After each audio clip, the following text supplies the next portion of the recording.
అంటే there was a time ఒక్కొక్క షెడ్యూల్లో నాకు కో డైరెక్టర్గా ఉండకపోయేవాడు. ఎందుకు కో డైరెక్టర్కి అనవసరంగా డబ్బులు బొక్క, కో డైరెక్టర్ కూడా లేరు మీకు ఒక్కొక్క షెడ్యూల్లో అని కో డైరెక్టర్ లేకుండా ఒక షెడ్యూల్ చేశాను. మేనేజర్, సినిమాకి మేనేజర్ మెయిన్ ఇంపార్టెంట్, సినిమాకి మేనేజర్ లేకుండా కూడా ఒక షెడ్యూల్ చేశాను. ఇన్ ద ఎండ్ నాకు మళ్ళీ ఆ నాలెడ్జ్ గెయిన్ చేసుకున్న తర్వాత లేదు లాస్ట్ షెడ్యూల్లో వచ్చేసి నేను అందరిని పెట్టుకున్నా, కో డైరెక్టర్, మేనేజర్. ఎందుకంటే చాలా హెక్టిక్ అయిపోయేది నాకు హ్యాండిల్ చేసే ఇది. ఇంకోటి ఏంటంటే హ్యాండ్లింగ్ చాలా టఫ్ అయ్యేది మేడం నాకు. చాలా కష్టం కదా. అంటే దాదాపు మీరు చాలా 24 క్రాఫ్ట్స్లో ఎన్ని తీసుకున్నారు మొత్తం? దాదాపు 7 to 10 మధ్యలో. అసలు ఎట్లా మేనేజ్ చేశారు అసలు కదా, ఒకసారి తెలుసుకోవాలని ఉంది. మేనేజింగ్ అంటే మేడం ఇక్కడ ఫస్ట్ ఫిలిం కదా, everyone will take it for granted మనల్ని.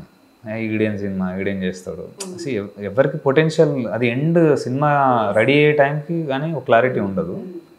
నా వెనకాలే చాలా మంది. అవును, జనరల్గా ఎవరు కొత్త సినిమా స్టార్ట్ చేసినా అదే ఒపీనియన్ ఉంటుంది. వీడియో డైరెక్టర్, వీడియో సినిమా ఎప్పుడెప్పుడు ప్యాకప్ అయితే ఎప్పుడెప్పుడు వెళ్ళిపోదాం, ఎప్పుడెప్పుడు డబ్బులు తీసుకొని వెళ్ళిపోదాం, ఇలా కమిట్మెంట్ కూడా తక్కువ ఉంటుంది అనుకుంటా ఐ థింక్. అండ్ ఆ ప్యాషన్ కూడా నాకు బిగినింగ్లో స్టార్ట్ చేసేటప్పుడు ఎలా అనుకున్నానంటే, సినిమా స్టార్ట్ చేసేటప్పుడు నాలాంటి లైక్ మైండ్ సెట్స్ అంత పిచ్చిగా పనిచేసే వాళ్ళు దొరికేస్తారని మనం అనుకుంటాం, కానీ ఒక్కడు దొరకడు అట్లా. అండ్ చుట్టూ ఉన్న వాళ్ళు ఎంతసేపు డబ్బులు లాక్కుందాం, దోచుకుందాం, దాచుకుందాం అన్న మైండ్ సెట్లే చుట్టూ.